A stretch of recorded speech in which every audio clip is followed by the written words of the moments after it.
என்னோடு கூட சேர்ந்து நீங்கள் வேதத்தை தியானிக்கும்படியாய் உங்களை அன்போடு அழைக்கிறேன்.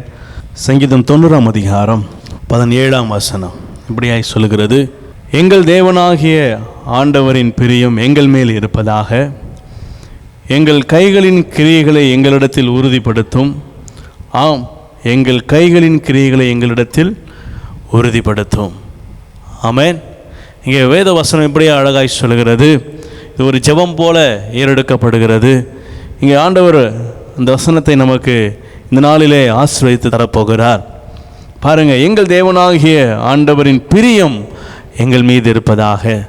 எனக்கு அருமையான தேவஜனமே, ஆண்டவர் நம்மிடத்தில் பிரியம் வைக்க விரும்புகிறவராக இருக்கிறார். யார் அதிகமாக விரும்புவோம்? யார் அதிகமாக நேசிப்போம்? நம்மிடத்தில் பிரியமாக இருக்கிறவர்களை நாம் என்ன செய்வோம்? அதிகமாக நேசிப்போம், பிரியமாக இருப்போம். இங்கே வசனத்தை எழுதின தேவ மனுஷன் இப்படி எழுதுகிறார்: எங்கள் தேவனாகிய ஆண்டவரின் பிரியம் எங்கள் மீது இருப்பதாக. நம்ம பிரியமாக இருந்தால் தான் இந்த உலகத்தில் செய்வாங்க, நம்ம மேலே பிரியமாக இருப்பாங்க. ஆனால் நம்ம பிரியமாக இல்லாமல் இருந்தால் கூட ஆண்டவர் நம்ம மேலே பிரியமுள்ளவராக இருக்கிறார். எத்தனை பேர் ஆமேன்னு சொல்கிறீங்க? எப்படி சொல்கிறேன் தெரியுமா? வேதம் சொல்லுகிறது, முந்தி நீங்கள் அவரை அறியாதிருந்த காலத்திலும் அவர் உங்களை நேசிக்கிறவராக இருந்தார். அல்லேலூயா. சிலுவையிலே மரிக்கும் பொழுது அவர் எல்லா ஜனங்களுக்காக என்ன செய்தார்? மரித்தார். எல்லாருங்களுக்காக அவர் ஜீவனை கொடுத்தார். ஆனால் எல்லாரும் ஏற்றுக்கொண்டிருந்தாங்களா? இல்லை. அவளை சிலுவையில் அறையும் என்று சொன்ன கூட்டங்கள் உண்டு. ஆனால் அவர்களுக்காகவும் அவர் என்ன செய்தார்?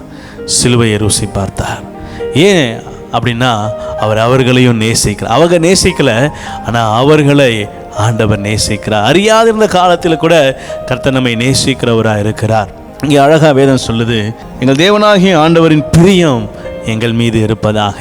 இந்த நாளில் இந்த பார்த்து கொண்டு இருக்கிற நீங்கள் இந்த வேளையில் உங்களை இருதயத்திலேருந்து ஆண்டவரை பார்த்து சொல்லுங்கள், அப்பா உங்கள் பிரியம் என் மேலே இருப்பதாக. உலகத்தில் யார் யார் மேலேயோ என்ன செய்கிறேன்? வீணான நம்பிக்கையை, பிரியத்தை வைத்தேன். ஆனால் எல்லாம் மனிதர்கள் மாறுவார்கள் என்று நான் மறந்து போனேன். ஆண்டவரே, என்னை ஒரு விஷயம் மன்னிங்க அப்பா. நான் மீண்டுமாக உன் சமூகத்தில் வருகிறேன். என்னை மீண்டுமாக இடத்துல கொடுக்கிறேன். என் தேவனாகிய ஆண்டவருடைய பிரியம் எங்கள் மீது இருப்பதாக. சொல்வீங்களா? இருதயத்திலிருந்து சொல்லுங்களேன். அந்த வார்த்தையை கர்த்தர் கனம் பண்ணுறார். அந்த வார்த்தையை கர்த்தர் எதிர்பார்க்கிறார். நான் உன் மேலே பிரியமாக இருக்க விரும்புகிறேன் மகளே, மகனே அப்படின்னு ஆண்டவர் சொல்கிறாரு. ஆனால் நம்ம நிறைய நேரத்தில் கவனிக்காமல் போகிறோம். இப்போ நீங்கள் சொல்வீங்க, ஆனால் ஆண்டவர் அதை உங்களிடத்துல அப்படியே உங்களை தூக்கி அள்ளி உங்களை அணைத்து கொள்ளுகிற நல்ல தகப்பனாக இருக்கிறார். இங்கே அழகாக இந்த வசனம் எனக்கு ரொம்ப இருதயத்துக்கு பிடித்த வசனமாய் கத்த நாளிலே உங்களோடு கூட பகிர்ந்து கொள்ள கொடுத்த தயவுக்காய் நன்றி சொல்லுகிறேன்.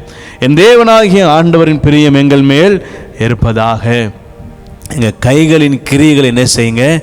உறுதிப்படுத்துங்க. எங்களிடத்தில் உறுதிப்படுத்துங்க. இது ஒரு ஜெபத்தை போல் என்ன செய்கிறாங்க?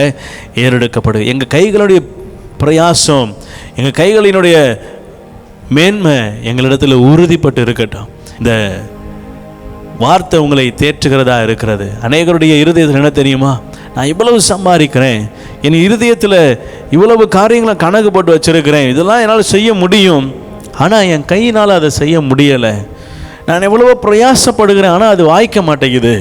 நான் அது குறித்து ஏதாவது செய்ய வேண்டும் என்று சொன்னால் அது எனக்கு தள்ளி போகிறதா இருக்கிறது. எனக்கு அது உறுதிப்பட மாட்டேங்குது. எல்லாம் இருக்குது, ஆனால் என்ன செய்ய முடியல? அவற்றை செய்ய முடியலை. அல்லேலூயா. இதை பார்த்து கொண்டிருக்கிற இந்த நேரத்தில் ஆண்டவர் உங்களுக்கு இந்த கிருபையை கொடுக்கிறார். உங்கள் கையின் கிரியைகளை உங்கள் கரத்தில் உறுதிப்படுத்த போகிறார். அல்லேலூயா.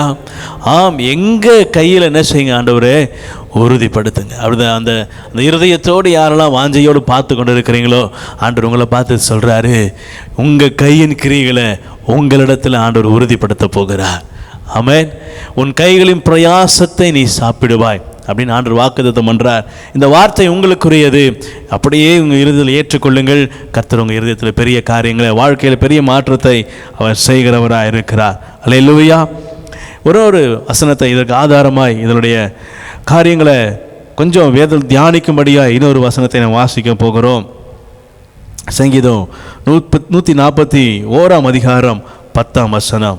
அவர்கள் எனக்கு வைத்த கண்ணியின் சிக்குகளுக்கு அக்கிரமக்காரரின் சுருக்குகளுக்கும் என்னை விலக்கி இரட்சியும். துன்மார்க்கர் தங்கள் வழிகளிலே அகப்படுவார்கள், நானோ அதற்கு தப்பி நடந்து போவேன். அல்லேலூயா. இங்கே ஆண்டவர் உங்கள் மேலே பிரியமாக இருந்தால் என்ன நன்மை உங்கள் வாழ்க்கையில் நடக்குதுன்னா, என்ன கிருபை உங்களுக்கு கிடைக்குதுன்னா, இங்கே பாருங்கள் 9 வருஷத்தில் அவர்களுக்கு விரோதமாய், நமக்கு விரோதமாக அநேகர் இருப்பாங்க. அவர்கள் எனக்கு வைத்த கண்ணிகளின் சிக்குகளுக்கு அக்கிரமக்காரரின் சுருக்குகளுக்கு என்ன செய்தீர்? விலக்கி ரட்சியும். ஆண்டவர் ரட்சிக்கிறவராக இருக்கிறார். உங்கள் மேலே ஆண்டவர் பிரியம் வச்சுட்டாருன்னா, தாவீது ஆண்டவரிடத்துலேருந்து பிரியத்தை பெற்ற ஒரு தெய்வ மனிதன். பாருங்க, அவன் கிருபை பெற்றவனாக இருந்ததுனால தான் சிங்கம் வந்தாலும் அவனை ஒன்றும் செய்ய முடியல, கரடி வந்தாலும் அவனை ஒன்றும் செய்ய முடியல. யோசேப்பு தேவனிடத்தில் கிருபை பெற்றவன், அதனால் அவனை குழியில் போட்டாலும் ஒன்றும் செய்ய முடியல, அவனை அடிமையாக விற்றாலும் ஒன்றும் செய்ய முடியல. ஈசாக்கு வாக்குத்தத்தத்தின் பிள்ளை, அவனுக்கு விரோதமாக எத்தனை கிணறுகளை வெட்டி வெட்டி துறவுகளை மூடினாலும் அவனை ஆண்டவர் ஆசீர்வதித்து கொண்டே இருப்பார். காரணம், அவன் மேல் கர்த்தர் பிரியமாக இருக்கிறார். ஆண்டவர் இந்த வேளையில் உங்களை பார்த்து சொல்கிறாரு, நான் உங்கள் மேலே பிரியமாக இருக்கிறேன். உங்களுக்கு விரோதமாக அநேக துறவுகளை தூர்த்து போட்டாங்களா? உங்களுக்குன்னு ஒரு பெயர் சபா இருக்கிறது, உங்களுக்குன்னு ஒரு ஆசீர்வாதத்தை கர்த்தர் நியமித்து வைத்திருக்கிறார். உங்கள் கரங்களில் அதை கொடுக்க வல்லவராக இருக்கிறார். அதற்கு நீங்கள் கர்த்தரிடத்தில் பிரியமாக இருக்கணும். அவர் உங்களிடத்தில் பிரியமாக இருக்க விரும்புகிறார். அவர் நம்ம இடத்துல பிரியமாக இருந்தார்னா சகலமும் நமக்கு கிடைக்கும். பார்த்துருக்கீங்களா? உங்கள் வீட்டில் 2-3 பிள்ளைங்க இருக்கும் அப்படின்னா, ஒரு பிள்ளை மேலே அந்த பெற்றோருக்கு என்ன செய்யும்? ஒரு சின்ன அதிக பாசம் இருக்கும். அது அவங்கள அறியாமலே இருக்கும். அந்த பிள்ளைகளுக்கு என்ன செய்யும்? கொஞ்சம் நல்லாவே என்ன செய்யும்? கிடைக்கும். அல்லேலூயா, ஆமென். எந்த பிள்ளை மேலே அதிகமாக பிரியம் இருக்கோ அந்த பிள்ளைகளுக்கு கேட்காமலேயே என்ன செய்வோம்? நம்ம அதிகமாக கொடுப்போம். ஒன்றுக்கு ஒரு சாக்லேட் எக்ஸ்ட்ரா கூட என்ன செய்வோம்? கொடுப்போம். அல்லேலூயா.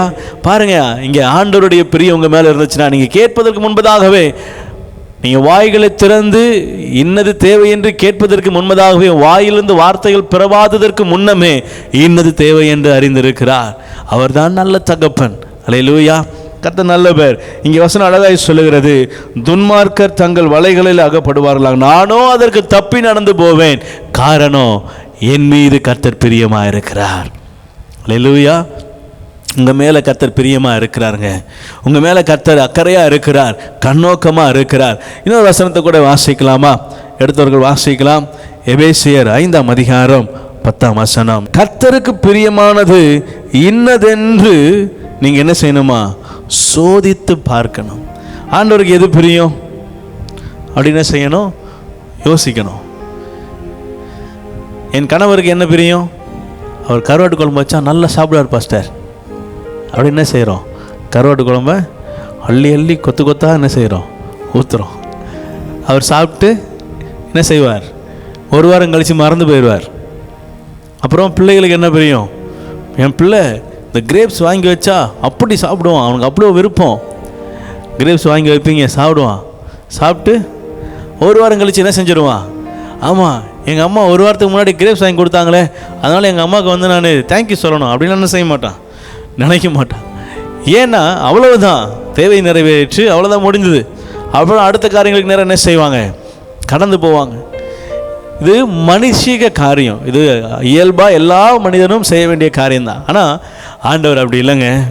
நீங்கள் ஒரு காரியத்தை கர்த்தத்தில் கேட்குறீங்க, அவருக்கு என்ன பிரியும்னு நீங்கள் அதில் ஆராய்ச்சி பண்ணி ஆண்டவர் சமூகத்தில் உட்காந்து கர்த்தரை தேடுகிறதுல உங்கள் இருதயத்தை திருப்பி அவருக்கு எது பிரியும் அப்படின்னு நீங்கள் கண்டுபிடிச்சிட்டீங்க அப்படின்னா, அதை நீங்கள் அவருக்கு பிரியமானதை செய்யும் பொழுது அவர் சொல்கிறாரு, சகலத்தையும் உனக்கு கொடுப்பேன். அல்லேலூயா. ஆண்டவருக்கு என்ன பிரியம்னா, அண்ணால் வந்து என் பக்கத்தில் என் பாதத்தில் உட்காந்து என்ன செய்யணும்? என்னிடத்துல கேட்கணுன்றது கர்த்தருடைய பிரியம். வந்து கேட்டால் நான் என்ன செய்வேன்? கொடுப்பேன். ஏலியின் மூலமாக வார்த்தையை கொடுப்பேன், ஆசீர்வாதமான பிள்ளையை கொடுப்பேன், அவனை தீர்க்கதரிசியாக வளர்க்குறதுக்கு நான் உண்டான திறமைகளை, தாளந்துகளை, கிருபைகளை கொடுப்பேன். அல்லேலூயா.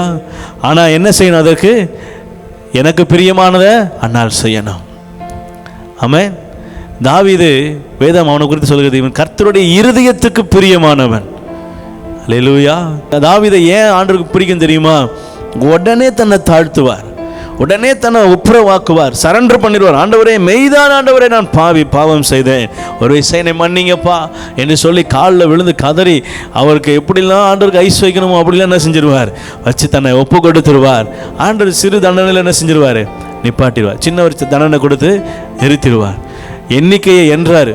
இஸ்ரவேலில் பட்டயம் பிடிக்கத்தக்க புருஷர் எத்தனை பேர் இருக்கிறார் என்றார். ஆண்டவர் அந்த எண்ணிக்கையை விரும்பலை.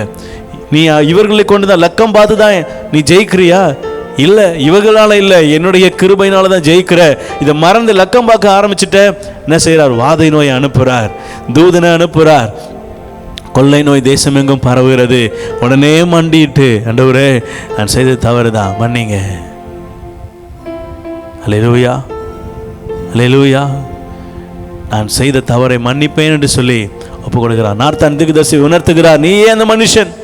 உடனே கட்டைய வஸ்திரத்தை கிழித்து கொண்டு என்ன செய்கிறார், மனம் திரும்புகிறார். தெய்வ ஜனமே, ஆண்டவருக்கு பிரியமானதை செய்ய நாடுங்க.